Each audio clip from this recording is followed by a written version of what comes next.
Welcome, listeners. It's time for the Slumpbuster Fantasy Football Podcast. I'm your host, Juju Talk Sports, and my guest today is going to be Ronny Taveras of the Fantasy Sports Feenz Podcast. On today's episode, we recap week 2, tell you who you should target, who you should be down on, some studs, duds, and everything else to help you win your league. But before we do that, folks, it's time to give a shout out to our partner, Caveman Coffee Co. Caveman is a fantastic single source, single origin goodness from a company with impeccable taste and ethics. The people behind it are beautiful souls, and the coffee is delicious fuel for the never-ending quest to do better, be better, love harder, and enjoy deeper. Guys, I tell you, their Nitro Cold Brew is the perfect blend of energy and refreshment in the morning. Great way to start the day. But why stop there? They have their Mammoth blends, which I highly encourage you getting. They have their hibiscus teas, which are delicious. And guys, if you use our promo code SLUMP, you get 15% off your next purchase of any of these fantastic products. cavemancoffeeco.com, promo code SLUMP. Guys, don't be a chump. Use promo code SLUMP and get yourself a case today. Alrighty, y'all, it's time for the show. Ron, Juju, Slumpbuster, FFB. Let's get it. Let's bust the slump and let's enjoy.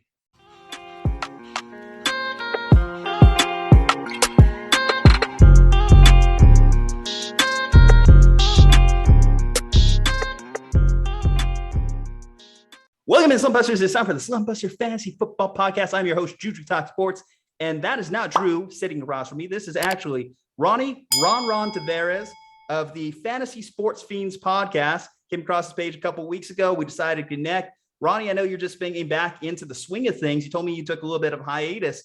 How is it with football back, man? How's your life been treating you? Oh, man. I don't know if you follow my page on IG, my personal page, not my fantasy page, but took about a month off. I was just going through some personal stuff. And the crazy thing about fantasy sports, not for everybody, but for someone like me, I enjoy the camaraderie that it brings with, you know, your league mates and that kind of thing. And also just the fact that it gives you something to focus on. And so you already know with fantasy football, especially out of all the sports, it's the most competitive, it's the most, you know, fan driven. Like to me, I feel like if it wasn't for fantasy football, the NFL wouldn't be where it's at today as far as popularity. And so, yeah, once football season started kicking in, I mean, I was back into like, all right, everybody was asking me, like, hey, what's going on with your podcast? Like, you know, we were waiting for it. So I was like, oh, you know what? You know, there's no more motivation than when people are asking to listen to your podcast. So I was like, I got to get back on it. And so we got back on it last week, and we'll be doing it weekly. To listen to me on Spotify as your podcast as well. And yeah, man, let's get rolling. That's cool that you have like a loyal fan base of people asking about it. That's when you know, like you got a little bit of something there. Like you said, it's so tough to get motivated as a individual content creator without like a big machine driving you.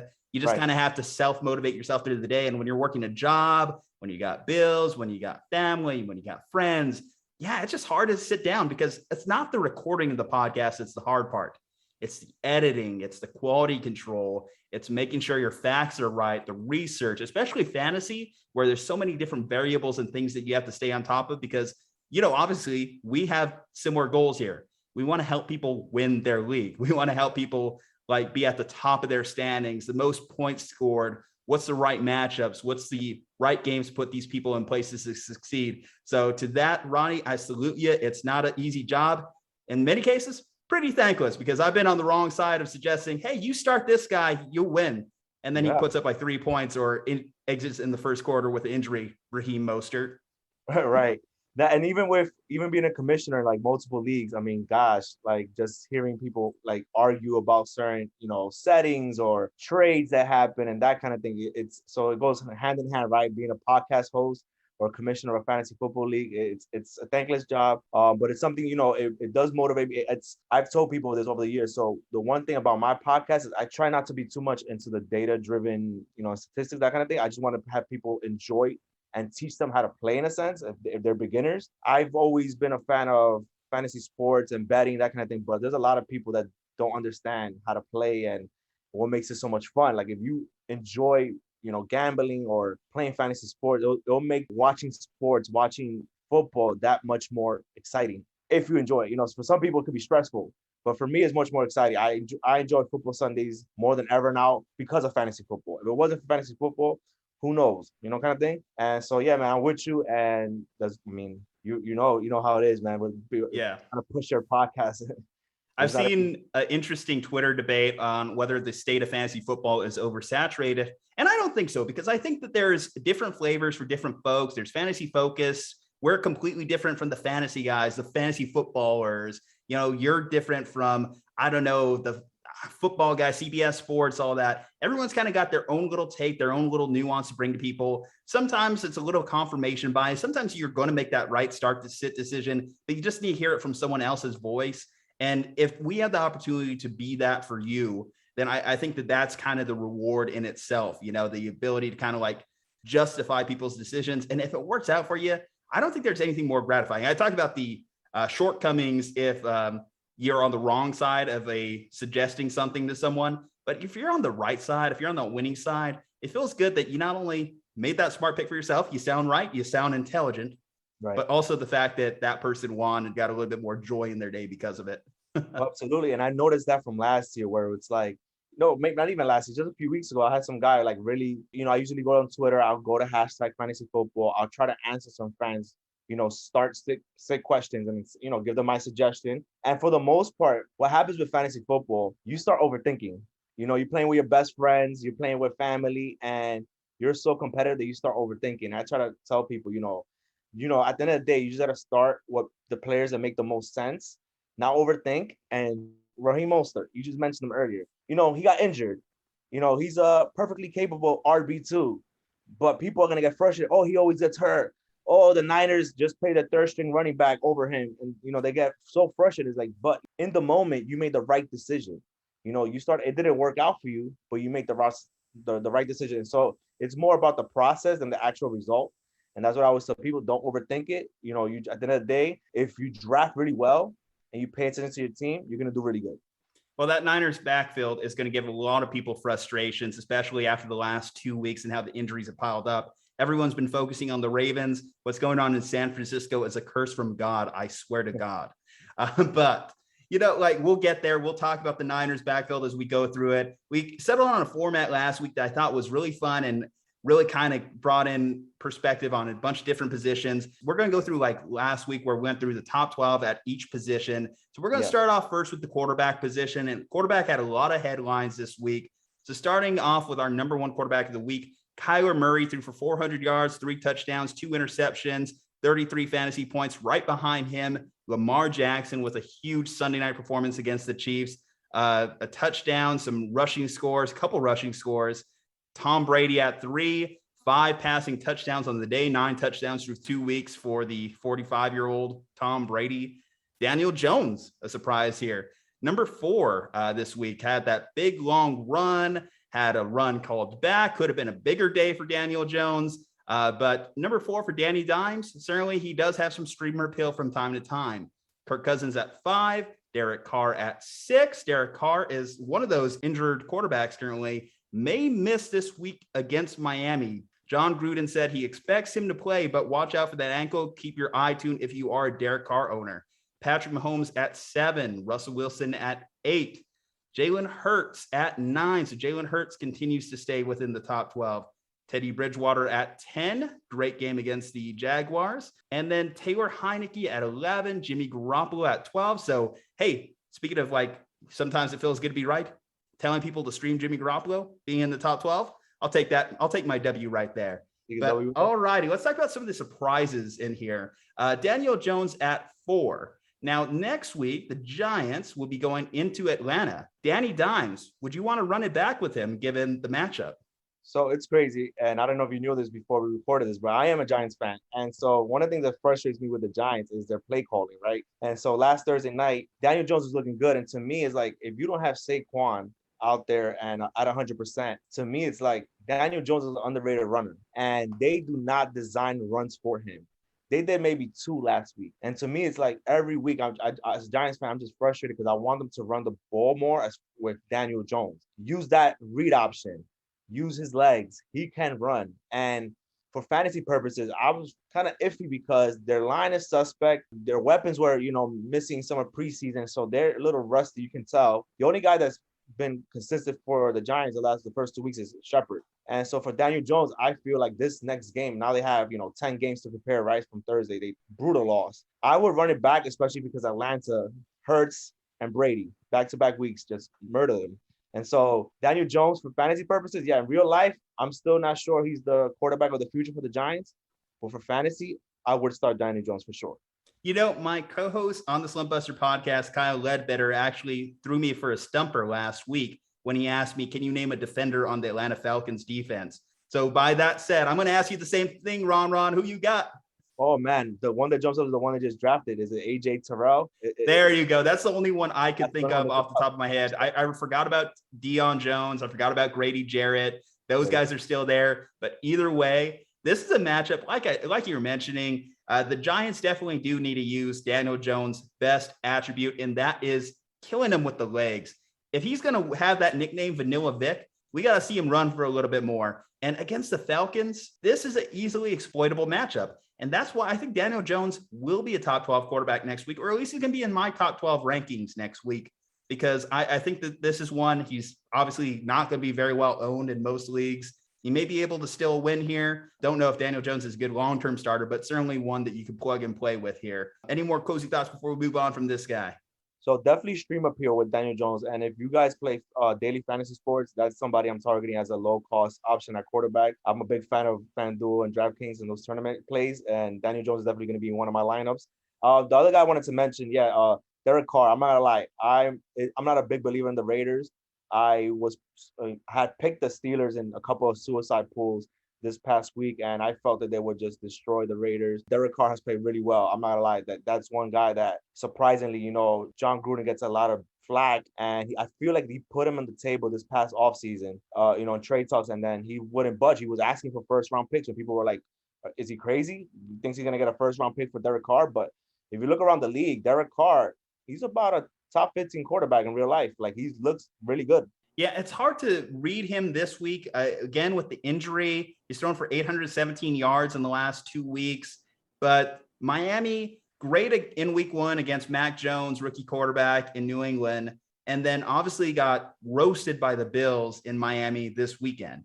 So are they more towards the Bills, or are they more towards their game against the Patriots? I think they're still a top line defense. And I think that this is where we see Derek Carr kind of come back down to his normal ceiling, especially if he's not as mobile this week. I think that could hinder his game a little bit. But Derek Carr certainly has been a great surprise this season, but he's never been historically a good fantasy football quarterback. Just a little bit too on again, off again.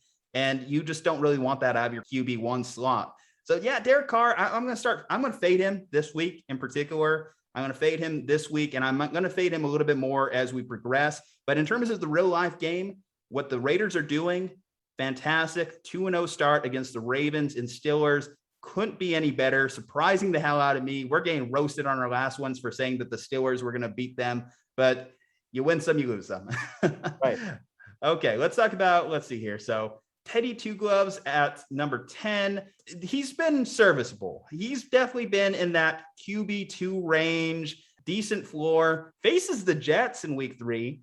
The Jets aren't looking anything special. Would this be a matchup in which you'd be willing to throw out Teddy Bridgewater? I would be a little hesitant only because I feel like when teams play at home, and I think he's playing at home, and they're heavy favorites, the game script is going to be easy for them to just run the ball against a bad team.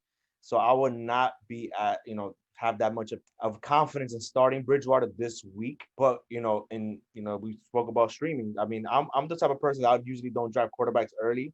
So I usually would draft a late round option and then stream if the matchups are bad, right? So if you want to go by matchups, the Jets defense hasn't looked too bad the first few weeks. They haven't looked too bad. It's just more that quarterback play has put them in bad positions where they're giving up points. Zach Wilson's turning the ball over. So it just gives the team a bad field position, better position for offense, sorry. And so I would not start Bridgewater this week. It's a floor play. Like, you're talking about maybe 10 to 15 points from Bridgewater, which you're not going to have the huge day. You're not going to have the big day, but it's at least notable that he is within the top 10 this week, and going against the Jets is a matchup that he could potentially reach his ceiling. The next ones I'm going to talk about. So Taylor Heinicke at 11 faces the Bills this week. Taylor Heinicke, not starting him. I think we can move on there. Jimmy Garoppolo at 12, though. Sunday Night Football against the Packers. Now, the Packers, obviously 5 touchdowns allowed to Jameis Winston in week 1. And this week, I don't know if you've been kind of keeping your eye on the Monday night game, but Jared Goff has looked solid against them. In fact, we didn't mention his name, but Jared Goff was the number 3 fantasy quarterback last week. He might finish close to this top 12 this week because Jimmy Garoppolo finished in the top 12, but didn't really have a great day. So I would say that definitely Jared Goff should be on pace based off his first half stats. Could age terribly well if he has a bad fourth quarter, but oh well, that it happens with editing. Jimmy Garoppolo, week 3 at home against the Packers. You want to start him? I mean, I'm not gonna lie to you. I'm watching this game and I'm like, it's either the Lions are better than expected or the Packers are that much worse than they have been the last few years. It's one or the other. So it's maybe it's a combination of it. And so you're right. Jared Goff has looked good, but I'm like, come on, Packers. Like they look so bad right now. The first 2 weeks, actually, just I'm not a Jimmy G guy. I'm so sorry. Like you have the San Francisco 49ers in your background and whatnot, but I'm waiting for Trey Lance to take over. And I feel like that offense won't take off, that rocket ship, until he takes over that offense. But, the Packers defense has looked so bad that, yes, I would consider Jimmy Garoppolo this week. I'm not a Jimmy G guy, man. I'm just not.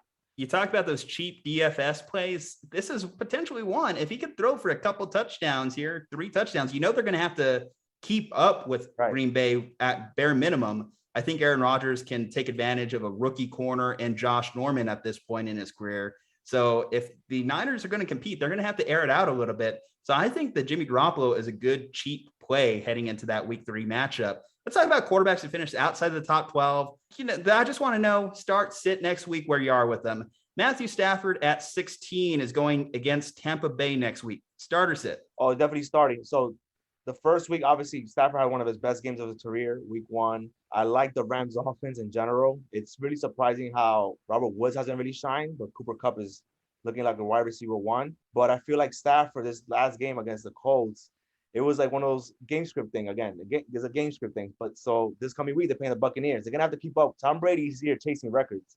It looks like to me, Tom Brady's just like, you know what? They're going to be at the goal line, 1 yard out, and he's passing the ball. He's not even going to bother to hand the ball over to Ronald Jones or Leonard Fournette. And so he's going to have to keep up with Tom Brady. And I feel that's going to be one of the best games of this weekend. And I would definitely start Matt Stafford this weekend. Okay, these next 2 are surprising because these are guys that we thought may even be in the top 5 of their position, but have finished outside of the top 12 for 2 consecutive weeks now. Josh Allen at 17 going against Washington next week. Now, Washington, despite what we think of their defense, obviously got beat up by Daniel Jones. Josh Allen running him out there again? Running him out there. I mean, it's tough for people to, they're frustrated after 2 weeks. I own Josh Allen in a keeper league. He's a must start. To me, he's a top 5 option every week because of his running, the Bills offense. I feel like again, game script, right? So the Dolphins, they basically got blown out. And so they started running the ball with Singletary and Zach Moss. They didn't have to throw the ball this past game. And the Dolphins do have an underrated defense and secondary. And so I kind of feel like they played to their opponent, right? Washington does have a tough defense, but look what Daniel Jones did to them last week, right? I felt like that was going to be an ugly game, and Daniel Jones had his way with them. And so I don't see why Josh Allen can't have his way with them this weekend. Justin Herbert, again, in the bottom half of quarterbacks. And then this week, they're going to be turning around. They're going to be in Kansas City, a morning start time game. What do you think on this one? Justin Herbert, 2 weeks. It's not looking great, especially if you were one of those that invested high average draft position in him coming into the season. So, funny story. Last week in my podcast, I had listed Justin Herbert as a low-end quarterback 1. And my co-host, the Goaty, Elias Febres, he got offended. And I named them the quarterbacks that were ahead of him. And I had like Herbert in that 7 to 10 range, given the week, depending on the matchup. And it's not a slight on to him. It's just, there's a lot of quarterbacks that are just have higher ceilings, right? And I like the Chargers offense. I like Justin Herbert a lot, especially in real life. But look at the first 2 weeks. He's doing good at game management. He's not turning the ball over. But I don't see their offense, like they have a new head coach. Their offense is not showing me that they're wanting to play a faster pace. But this weekend, they play against the Chiefs. You have no choice. You know what I'm saying? You're going to have no choice but to keep up with Patrick Mahomes. So I'll feel real confident starting Justin Herbert this weekend for sure. Like that this weekend, he has to keep up with Mahomes. Okay. Ryan Tannehill. So a guy that was drafted as a low-end quarterback 1, again, has finished in that 20 to 30 range here. And this week is going to be facing the Colts. Now, I think this is the range in which you start talking, is there better quarterback options for me out there than Ryan Tannehill? How close are you to cutting Ryan Tannehill? Where are you on that one? not cutting him. I am worried. I own Derrick Henry, and so yesterday was a big one for me to feel confident that all right, it's not Derrick Henry. But what I read last week was that last year with Arthur Smith as their offensive coordinator, they were calling play action 35% of the time, and so week one it was at 12%, let's say. And to me, it's like do what works for you. And yeah, they ran the ball yesterday, but Seahawks defense just let up after in the second half, especially to Derrick Henry, and so he ate them up. But I am concerned with Tannehill. I don't know if he was going to be consistent. I wouldn't trust him week to week, but I'm not cutting bait with him yet. I'll give him another few games. The Colts defense is pretty underrated, and I just want to see how Tannehill performs. I mean, Julio Jones had a touchdown called back, so Tannehill could have had a touchdown right there. I felt like he was in. The refs didn't, but we'll see. But A.J. Brown too, he dropped a bomb as well. I was screaming at my TV. A.J. Brown had an easy touchdown. He catches that ball, he runs it all the way. So again, any of those plays get called in favor of the Titans, Julio Jones or A.J. Brown, then we're talking a different story here. Yeah, that does tend to shift his fantasy scoring if those touchdowns are scored as the rest of the viewing public saw them as. The last note I'm going to throw out there at quarterback here is Andy Dalton went down in the last revenge game against Cincinnati with a knee injury. Now, although Justin Fields potentially has the opportunity to step in, he would be stepping into a matchup against the Browns in week 3. Justin Fields, would you want to throw him out there right away? Because he hasn't even looked that good in this limited playing time we have seen him in. He has it. And it's the rushing, right? So the rushing ability is going to give you some kind of floor if you want to trust those kind of quarterbacks, despite the throwing issues, accuracy kind of thing. It's a tough matchup. It's on the road. I'm pretty sure the Browns will be favored by close to a touchdown this weekend. I mean, depending on the injuries as well, right? Landry's hurt. But, yeah, man, Fields is on the road. First start, that'll be tough. I mean, with confidence, I wouldn't feel too confident. It depends on your option. Now, if you had like Tannehill, like it's, you kind of go back and forth, and I probably would start Fields over Tannehill. I'll probably rank him inside my top 12 borderline because of his rushing ability, that alone. But I wouldn't feel too confident, to be honest with you. Not at the level of Lamar or Hurts. You know what I'm saying? Absolutely. I think that right now at this point, Justin Fields is on the low end of mobile quarterback rankings.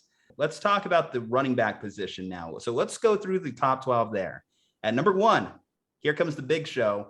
Derrick Henry, 44 points, 3 touchdowns, 182 yards, 35 attempts, something like that. I can't read. Either way, over 30 attempts, slow start, finish strong. Derrick Henry, beast mode right there.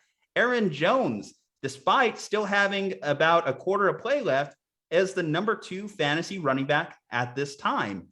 He is currently sitting at 24 points, had a couple touchdowns already. So solid rebound game for Aaron Jones. The Lions defense seems exposable against the run game. Christian McCaffrey at 3. Once again, don't need to tell you that Christian McCaffrey is good each and every week. Start. Right. Tony Pollard, though, at 4. This is a big surprise, and we'll get into this Zeke Pollard discussion here soon. But Tony Pollard, 109 yards and a touchdown on the day against the Chargers. Cordell Patterson, really surprising here at 5. Atlanta Falcons, 21 points, had a touchdown, had 5 receptions, 58 yards, touchdown. Just a multi-purpose running back, receiver, special teamer. Cordell Patterson does a little bit of everything, and it elevated his day against the Bucs. Austin Ekeler at 6, 9 receptions, 61 yards. Always going to have a solid baseline with the catches. J.D. McKissick, a lot of surprising names. God, J.D. McKissick at 7, had a touchdown, stealing away from the Antonio Gibson owner. Gibson owner's punching the air right now because of it. Another top 10 running back for the Cowboys as Ezekiel Elliott does finish at number 8. Touchdown, 71 yards, a couple catches late. Decent day for Zeke, but there may be some bigger issues down the line here. Najee Harris, nice little bit rebound for the rookie here. Big receiving touchdown, 5 catches. I like that he's involved on all 3 downs. That's going to give him a solid baseline. Nick Chubb at 10, 95 yards and a touchdown. Devin Singletary at 11, putting a little people on notice there, elevating himself above Zach Moss in the Buffalo backfield, which is good for Buffalo, I think, overall. And then Dalvin Cook at 12. Now, Dalvin Cook has another thing going on, too, with, speaking of injuries, went down a couple times in that game this past weekend against Arizona. So Alexander Madison owners maybe time to get a little bit excited here if you invested in drafting him. Okay, let's talk about the surprise names here. Tony Pollard and Zeke, both finishing within the top 8 of the position. I'm very nervous if I'm the Zeke owner right now because Tony Pollard has looked better. Honestly, you just watch the game. He's way more explosive than Zeke, seems to have more burst, better pass catcher at the moment. I'm pretty sure that this is going to turn into a 50-50 committee at this point. And Mike McCarthy has shown that he's willing to do that. There was a whole free Aaron Jones movement back in the day. If I'm a Zeke owner, I'm looking at him more like a running back too, maybe even a flex option moving forward. How are you feeling about this situation, Ronny? You literally took the words out of my mouth. And the one thing coming into the season while I was questioning about Zeke was whether it was because of Dak's injury. He was out last year, the quarterback play, or the offensive line. I know Zeke also was playing not at 100% last year. They said he had a strong offseason, that he looked healthier. But then you watch the game and you watch Pollard and you see the difference in their offense and their burst and the speed. And so, yeah, I mean, maybe not 50-50 just based on contract and name, but even if it becomes 60-40, like you're going to be worried as a Zeke owner. Like it's going to be tough to trust them week to week. And so, and Pollard, the people were just using him as a handcuff. Now you look at him as a flex option. You're right. Like that, you have to think about Pollard as a flex option going forward. I think that there is a lot of value, of course, being in the Cowboys offense in general. They have playmakers all across the field. And I came into the season with a very strong conviction about Ekekiel. I felt great about it coming in. And the week one, you could kind of write off, okay, the Bucs defense is tough against running backs, impossible to run on them. So I didn't expect him to have a big week one. But seeing how involved Pollard is, seeing this split, I am so deadly concerned going into the next few weeks. And if it's possible, if I can move off Zeke now, if I'm the Zeke owner, I would do it. I would do it before his name value just continually gets run through the mud. Now, you just got to hope that the rest of your league hasn't caught on to this potential development in Dallas. Other names going on here, Cordell Patterson. Are you putting some fab into Cordell Patterson this week? Is this a guy that's high in your waiver priority? Oh, absolutely. And I had a friend earlier tell me, that he was so upset because he had him on his waiver, list last week, took him off, Elijah Mitchell, Gainwell, those kind of guys weren't at the top of his list. But Patterson, Mike Davis, I didn't trust coming into this year, journeyman. But Patterson, over the last few years, if you notice, each team that grabs him up uses him effectively in spurts, right? But it looks like he has a real role with the Falcons. And they could use as many pass weapons in the passing game, in the run game as possible. And he's there at the goal line. Like, most importantly, he's there at the goal line, which you wouldn't have expected coming into the season with Mike Davis. So, yeah, Patterson is definitely a flex option. And if you have him in PPR leagues, absolutely you start him. I think one big valuable piece here, too, is the fact the Falcons trail in so many games.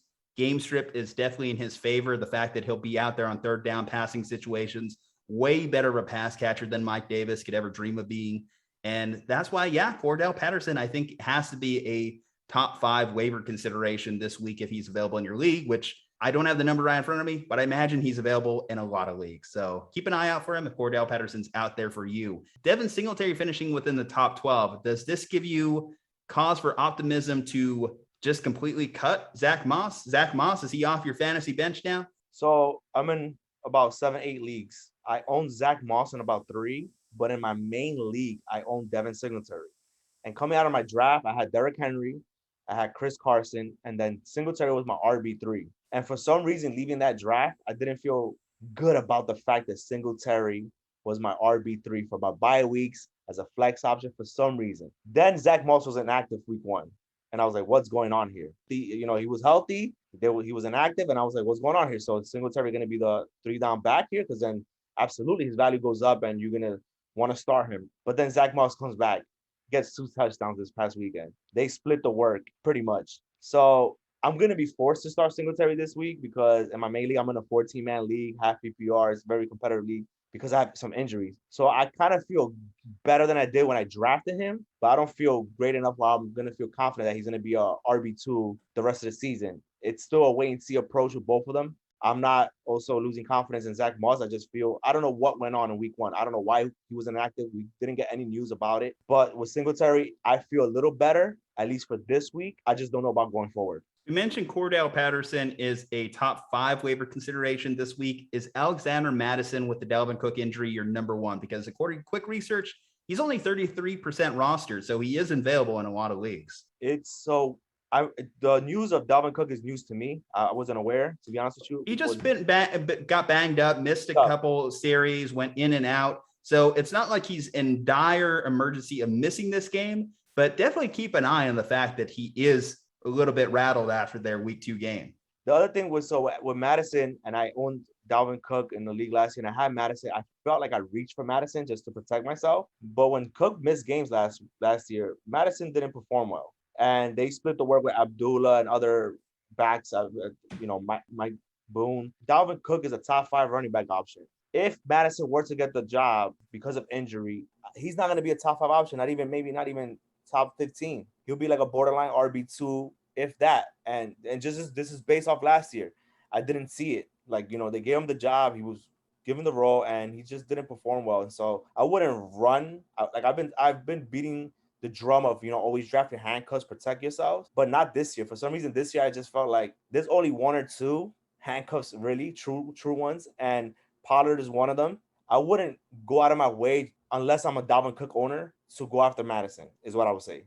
Okay, I'm going to talk about this next guy. He's near and dear to your heart, Saquon Barkley, the number 30 running back on the week. Again, another poor week for Saquon, about 7.9 fantasy points against the Washington defense. If he struggles, I know you're not dropping him. You're probably starting him against Atlanta. But if he struggles against Atlanta, what are you doing with this guy? I see a few guys trying to buy low. I'm watching the games, and I'm saying, he had his moments. Again, they're not giving him the full snaps right now. They're easing him in. The Giants offense, I don't know how consistent they will be. So scoring-wise, I just don't see the upside with scoring. If Saquon was 100%, he'll give you the receptions. He'll give you some yardage. But I'm not going to go and trade like big pieces of my team to try and buy low. I don't think it's a buy low. You're taking a risk with Saquon. You really are. And, week to week, there could be a game later on the year where they just be, the Giants are out of it and they want to protect their investment. And you say, you know what? Like, we're not going to play Saquon. We're out of the playoff picture. And we're not going to force them to, play 100% of the snaps. And they haven't even re-signed them yet. I feel like it's, if they're not willing to play him at this moment, he's not 100%. There's a reason for it, right? They signed Devontae Booker to a contract. It's very wait and see. I will start him this week. He had 10 days to rest up. This game would tell us a lot. This game against the Falcons would tell us a lot. How much burn does he get? How much explosiveness does he show? Because it could either, a lot of players come back from that injury, and the only guy that jumps out to my mind that comes back the first year back is Adrian Peterson. Otherwise, guys, they don't come back. Dalvin Cook is another example. It took Dalvin Cook a whole year before he got back to form. He struggled that first year back from that injury. The second year was when Dalvin Cook was like, all right, Dalvin Cook is back. So it might be the same with Saquon. It might not be this year. It might be next year. But, guys are not going to cut him right now, and they shouldn't cut him. You just got to lower your expectations. Ronny, gun to your head. Saquon Barkley, is he a top 24 running back this year? Well, I mean, you gave me a big number. Like, if you were to tell me an RB1, I would say no. Top 24, I would say he'll be borderline, yes. Let's see here. Let's see some more notable names down the list. Let's just talk about this Niners backfield situation right now. So Elijah Mitchell, day-to-day with a shoulder injury. JaMycal Hasty, high ankle sprain. He's going to be missing some weeks. They brought in TJ Yeldon, Duke Johnson, and Lamar Miller for workouts today.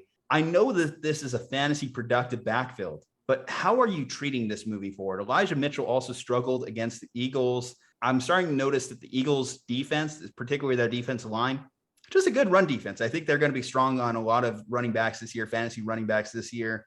Elijah Mitchell, are you starting him as a top 24 running back? Is he in that running back 2 range for you this week? They play the Packers again. Yes, and we spoke about the Packers defense is not good. They haven't shown anything so far. And so, yes, I would start him. And matter of fact, last week in one of those, budget leagues where you have to pay for your waivers, I spent all my money on Elijah Mitchell just off the upside and potential, maybe a lottery ticket.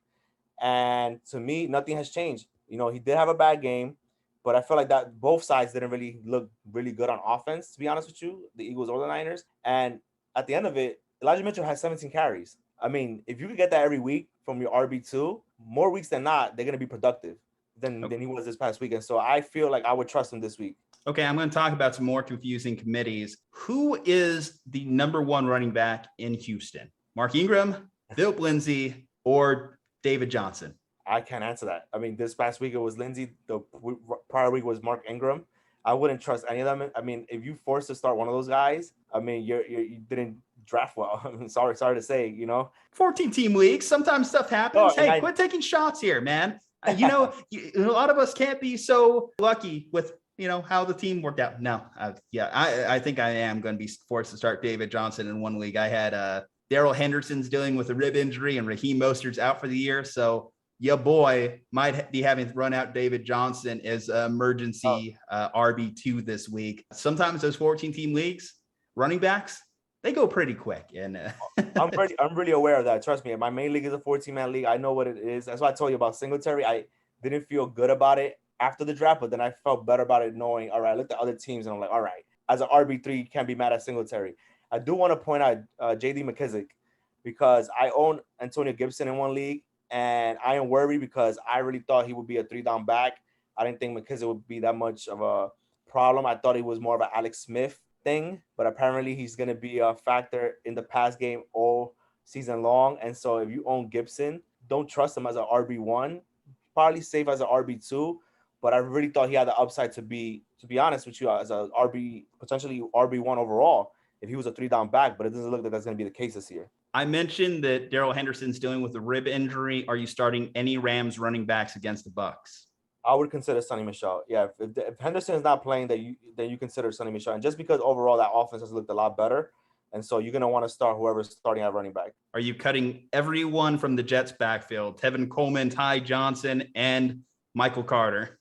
Just off the eye test, the best one that's looked is Ty Johnson. But how can you really trust that backfield? And their offense, I'm sorry, I know I'm a Giants fan, but their offense sucks. So unless it's a bye weeks, unless you have a bunch of injuries, why would you trust any of those guys?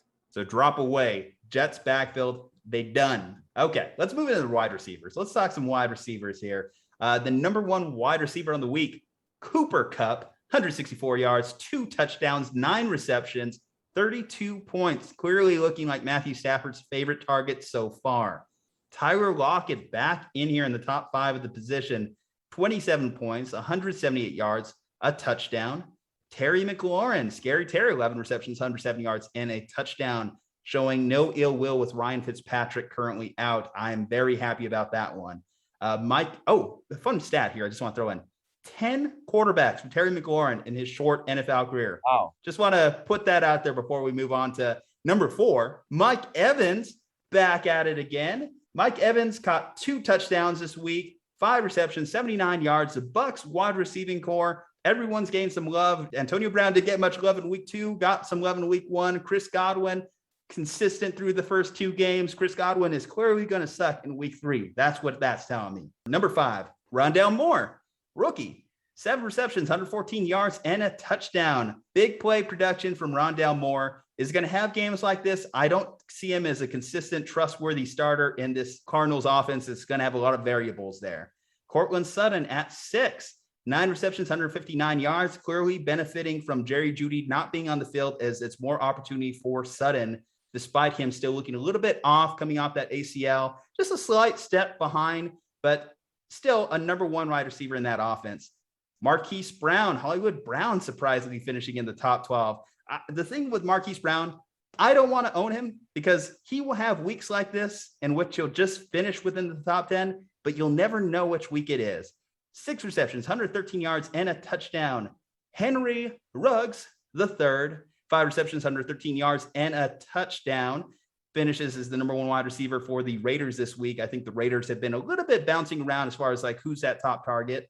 Mike Williams, though, has been pretty consistent so far this year. He had 7 receptions, 91 yards, and a touchdown. Now, here's where we get a little bit of an oddball here that I don't think is going to be finishing in the top 12 here. Freddie Swain at 10, 95 yards and a touchdown, 5 receptions. Just one of those random names thrown in there. Lockett, Metcalf, only Seahawks wide receivers you want to own. Freddie Swain, nice little appearance here, but don't count on it. Now, here's an interesting one. Now, here's one that could be one that we have a discussion on here. Brandon Cooks at 11, 9 receptions, 78 yards, and a touchdown. The big story for Houston this week, short week, going against Carolina Thursday night. He may not have Tyrod Taylor out there on the field with him, but is Brandon Cooks quarterback proof? That is going to be the discussion we have here in a moment. And just rounding out the top 12, DJ Moore, 8 receptions, 79 yards, and a touchdown. Let's do it. Brandon Cooks, are you starting him this week against Carolina? I am. I own him in my 14-man league. I had Deontay Johnson is going to looking iffy. Landry's hurt. So I'm going to be forced to start him blindly and just hope for the best. I do think he is quarterback proof, though. If you look over the years, no matter if it's Goff, no matter if it's Watson, no matter who it is, he gets 1,000 yards every year. And I felt like he was one of my better bargains in that 14-man league. I got him in like the 10th round, and I'm blessed right now. I feel like I have a strong wide receiver too. He's going to get his 5-6 catches every week. He's not as much as a boom or bust as he was with the Rams. He's been pretty consistent with the Texans. And so I'm starting him confidently. I feel good. I think even when Mills took over for Tyrod on Sunday, he still did good. He had a good second half. So I wouldn't hesitate to start Brandon Cooks. Okay, which Tampa Bay Buccaneers wide receivers are you starting this week? You can only start 2. You have to decide. So in one league, I actually own Godwin and AB. And so it's kind of one of those things, right? Where it's like there's great upside, right? If Brady has a huge game, he's just throwing the ball around. But it's so weird. It always feels like it's always someone getting the 2 or 3 touchdown game. He's going to mix it up. That's Tom Brady. He spreads it around. That's what he does. It's like a Nutella jar. He just spreads it around. But it just feels like game to game, it's one of them having the big game, and then the rest of them are quiet. This past week it was Evans. It was Gronk again.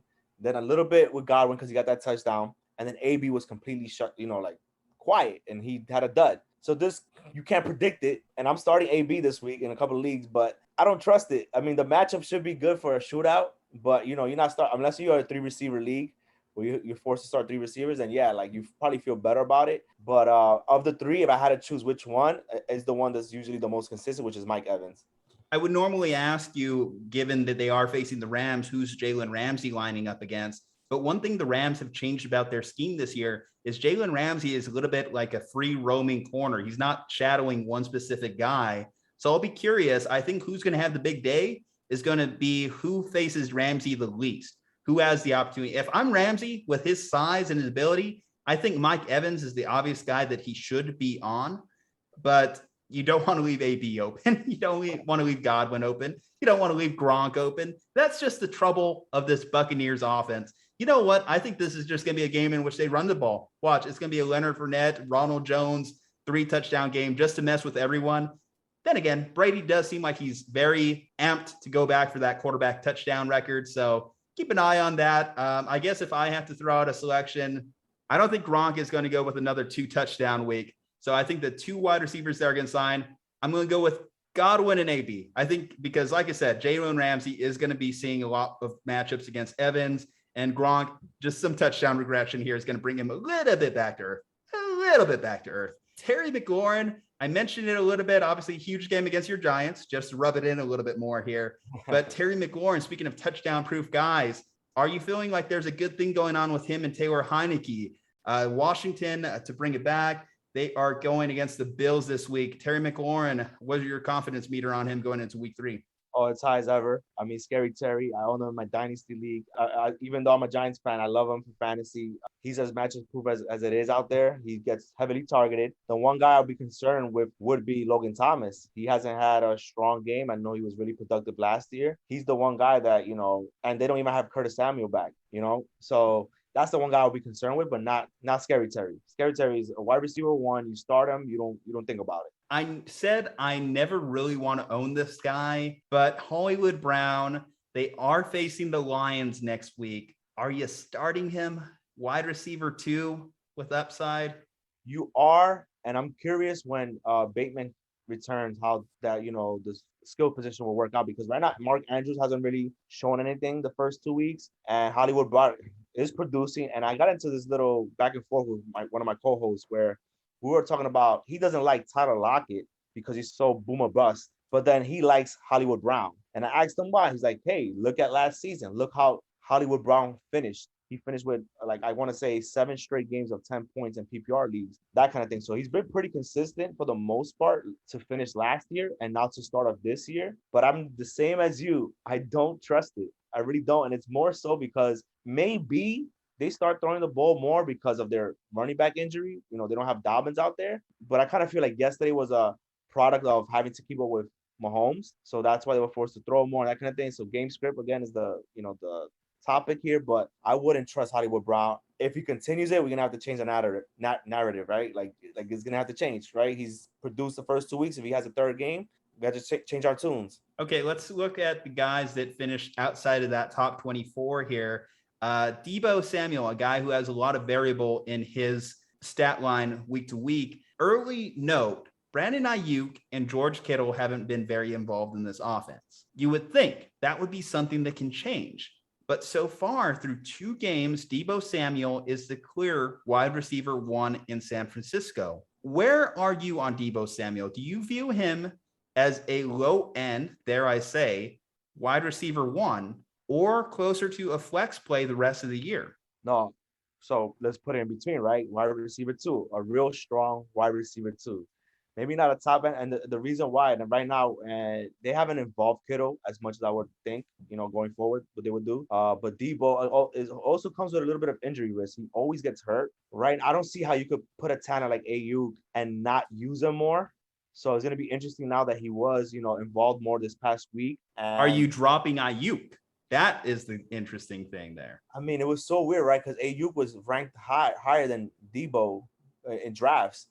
And now it looks, Deebo, the special thing with Deebo is his catch after ability, right? Like once he gets a ball, man, he's like a running back out there. He just runs over people. And so to me, he's safer. He's more of the PPR guy. He's going to get the touches. But as far as big plays and ability, I mean, Ayuk still has a chance. We have to see it going forward. I wouldn't trust him. I'm not starting him this week. But yeah, Deebo Samuel's, I want to say strong wide receiver 2, confident start him. Wide receiver 1, I need to see more evidence that they won't involve Kittle the way they've, the first few weeks. If Kittle is not going to get involved, then yeah, maybe we have to change our tunes again with this topic as well. If Odell Beckham Jr. and Jarvis Landry both miss this week, who is going to be the big beneficiary for the Browns at wide receiver? Donovan Peoples-Jones, Rashard Higgins, or Anthony Schwartz? From what I've read, right, the other 2 guys, Peoples-Jones and Schwartz, they're the guys that you would think, right? But to me, from the past few years, is Rashard Higgins. He's the one that usually steps up, especially when Landry gets nicked up. Rashard Higgins is really good in the slot. And so if I were to pick one of them, but to be honest with you, if none of those guys play, the guy I would trust more is their tight ends. It'll be like Hooper, Harrison Bryant, those kind of guys. They'll most likely lean on their run game more so than they already do. And so, but if out of the 3, Higgins, to me, just off of history, I feel like he's the guy that usually steps up. These other guys, they dropped balls this past weekend when when Landry got hurt, they fumbled the ball.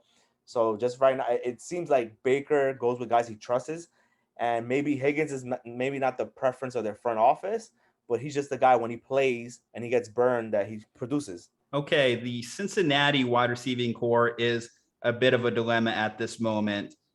So Tyler Boyd had a little bit of a bounce back, 7 receptions, 73 yards, but 2 straight games, Jamar Chase has caught a touchdown. T. Higgins also scored a touchdown. How do you rank the Cincinnati wide receivers moving forward? I think Chase is number 1, Higgins 2, and then Boyd, unfortunately, number 3. I came into this year thinking that Boyd would be the safest of the 3, especially for PPR leagues, and nothing has changed my tune. I'm glad he had a bounce back game. He didn't do much week 1. I drafted him, and in my main league, 14-man league, I might be forced to start him if Deontay Johnson doesn't play this week, and I'll feel good about it. You might not get consistency with Boyd, but I feel like the Bengals can support all 3 in fantasy. Not most teams can say that. The Buccaneers, they have 3 wide receivers, but the Bengals are one of those teams as well, and they don't have no tight end, so they just have those 3 guys to throw to, and week to week, who's gonna be the highest scoring one? Most times than not, I think it's going to be Chase. Are you benching Allen Robinson moving forward through 2 weeks? No, that was a quick no. So at least you are decisive on that one. But, we have to acknowledge that he has struggled through the first couple of weeks here. And we mentioned there's a little bit of questions at the quarterback position. Now, I know Allen Robinson has always had that tag quarterback proof, but Andy Dalton is really testing that one out this year. He is really making a point to say, oh, you think you're quarterback proof? Well, you play on this franchise tag. Let me just ruin all your numbers before you go into free agency now. But, on the real thing here, Allen Robinson is starting to get to that point where if he has another bad game or another couple bad games, he goes against the Browns this weekend. So that's not an ideal matchup. He's going against Denzel Ward. The Browns secondary has gotten a lot better, and definitely their pass rush, if they can affect both Andy Dalton or Justin Fields. I don't see Allen Robinson having a big fantasy day. I'm a little concerned about this one. I'm not as quick to say start as you are right now. Yeah, potentially not the upside that you would hope, right? Especially Dalton starts. We don't know yet what Fields, how the offense would look like. But to me, Allen Robinson has been as consistent as you can get for a wide receiver one. Nobody, never a sexy pick. The second round of your draft. But he's always consistent. He finishes in that top 12. It's only been 2 weeks. He's somebody that if guys are going to get active with trades this week, I'm going to target Allen Robinson. Try to, look at the owner's roster and just try to buy low. But yeah, I'm not gonna lie. If you're right about the Andy Dalton factor, he used to be quarterback proof. Dalton is testing that theory right now. But for right now, I'm still starting Allen Robinson confidently. Let's talk about one more wide receiver core that has a lot of questions around it. The Steelers, through 2 weeks, Big Ben, maybe he's showing his age. Maybe the Steelers offense has just been not very creative through 2 weeks, but has negatively affected the team. Now, Dante Johnson potentially could miss this week. Juju Smith-Schuster, Chase Claypool. How are you feeling about these guys so far? Because Claypool only had 3 receptions on the week. Juju did finish as a top 24 receiver. Between these two, are you benching them moving forward? Because let's see who the Steelers face this week, week 3. Go against the Bengals. So I guess it's an opportunity for the bounce back for them. I guess they might be starts this week, but are they closer to wide receiver 4s moving forward? They're definitely not as consistent as people would have hoped coming into this year. I had Deontay Johnson ranked first out of the 3 coming into this year. I'm trying to remember how the rankings work, Yahoo or ESPN, but I just like Deontay Johnson. He's actually the number 1 in target share of the 3. For some reason, Big Ben likes him the most. I feel like they're not utilizing, Chase Claypool's talent as much as they should. I mean, if you're going by talent, he's the most talented one of the 3. As far as trusting them, yeah, you're right. You have to rank them lower going forward. You don't know which of the 3 is going to be week to week. If any of the 3, and now we don't know with his injury, it will be Deontay Johnson. He's just been the more consistent one, especially in PPR leagues. He's just going to get those 6-7 catches week to week. But the other guys, Juju, going back to the offseason, I thought Juju should have gone to the Chiefs. He had the chance to go to the Chiefs. He stayed with the Steelers. And it's what are you doing? I mean, if you watched last year, before his injury, Big Ben looked washed. He looks washed now. And I don't know if you saw, but Big Ben was criticizing their offensive coordinator. He was saying, hey, that's not on me. The play calling was going on. So it's not as creative. So maybe this weekend they get creative. They start, throwing more big plays out there and we see something different. And you're right. They have a get right matchup with the Bengals defense. But I don't trust any of them besides Deontay Johnson, to be honest with you, if he plays. If he doesn't play, which of the 2 would you be most comfortable firing up? I would go with Claypool just because off of touchdown upside, right? Listen, man, if he's the most talented one of the 3, and if it was me, I mean, if those 9-10 targets that Deontay Johnson is going to be missing, so it should go to Claypool, and he should have a big game if so. Okay, that closes the wide receiver discussion. We're going to shift to tight ends, but I'm going to prep it by noting we're not going to go through the top 12 because this position, it's a crapshoot, guys. I hate to say it. At this point, I'm almost there with a lot of people. A lot of people are on the get rid of fantasy kickers, and I've been on that train for a little bit. But tight ends is starting to get into that range here pretty soon. Gronkowski, 2 touchdowns, 2 weeks. Now, I mentioned it earlier in the show when we're talking about the Bucs wide receivers. I think that this is the week in which Gronk finishes poorly for his owners. Listen, he's always going to have that chemistry with Tom Brady. You're going to have to start him just because the rest of the position is so porous, and you at least know he has the opportunity versus a lot of the other guys. Rob Gronkowski, rest of the year. Here's what I'll ask you: top 3 fantasy tight end. No, so not rest of the year, not top 3. I know the first 2 weeks the owners are excited. I mean, he does look like he has some spring in his legs. He didn't look that strong last year. I mean, he had some big games last year, but if you watch, he didn't look 100%. So maybe a year, the rust is off. He's back, more chemistry with Brady. Brady's second year with Tampa. I just feel this in my heart that Brady's just chasing records and he's just being deliberate about it. Like, hey, if I'm at the goal line, I'm not running the ball. I'm just gonna go ahead and throw the ball. So he's very touchdown dependent. I don't know if this is the matchup where we see him get a donut. I feel like it won't be to that extreme because he's had some of them last year. But I feel like, yeah, if you're expecting the touchdowns week to week, you're not gonna get those touchdowns week to week. But I will say that coming into this year, he was ranked outside the top 10, and I do think he's a top 10 option at tight end for sure. Clearly a top 10. It's not even debatable that he's a top 10 at this point because the rest of the position is just unbearable. What's been unbearable for me to watch, because this one has hurt my soul, has been George Kittle finishing outside the top 20 tight ends for 2 consecutive weeks.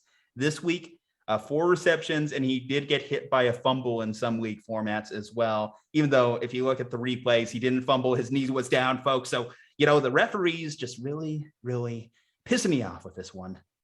But either way, I digress.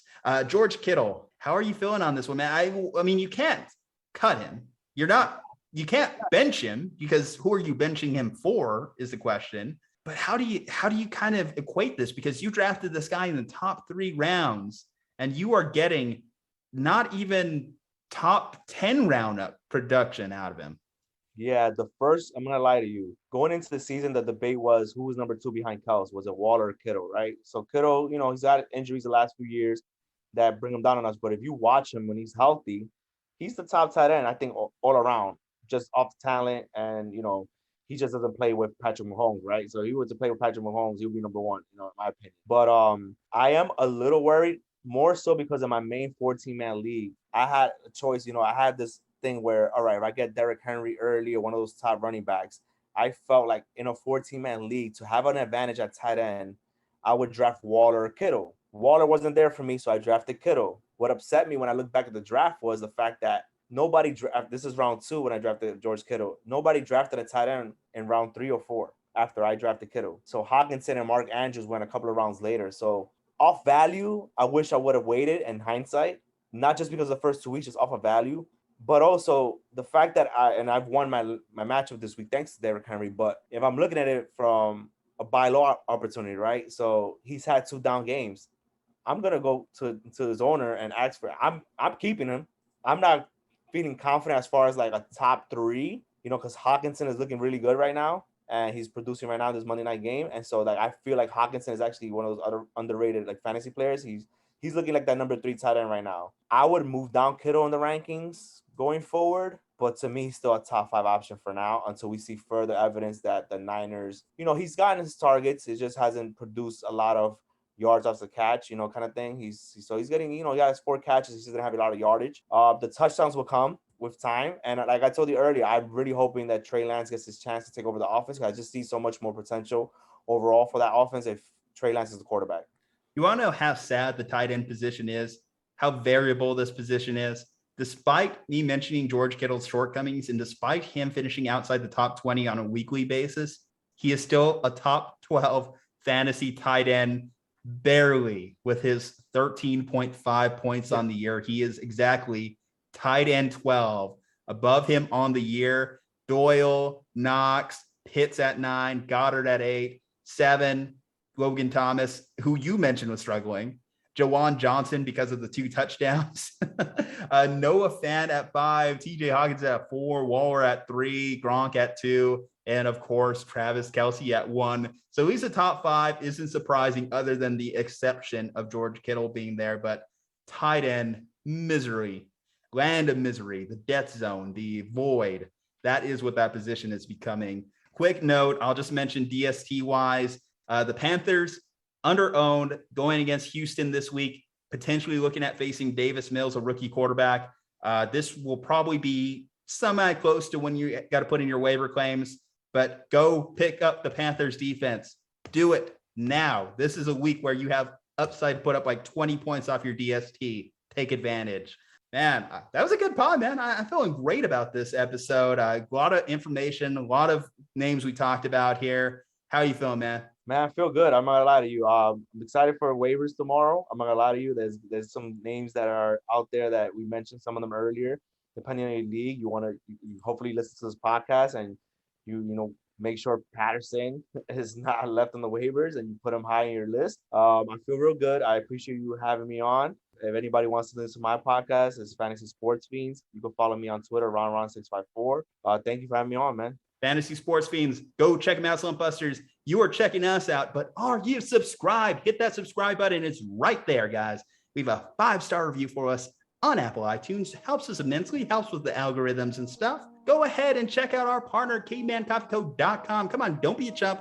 Use promo code SLUMP and save yourself some money on some delicious cold brew coffee from cavemancoffeeco.com. Juju Talk Sports. Ronny Taveras. Stay safe, happy and healthy, and we'll see you next time.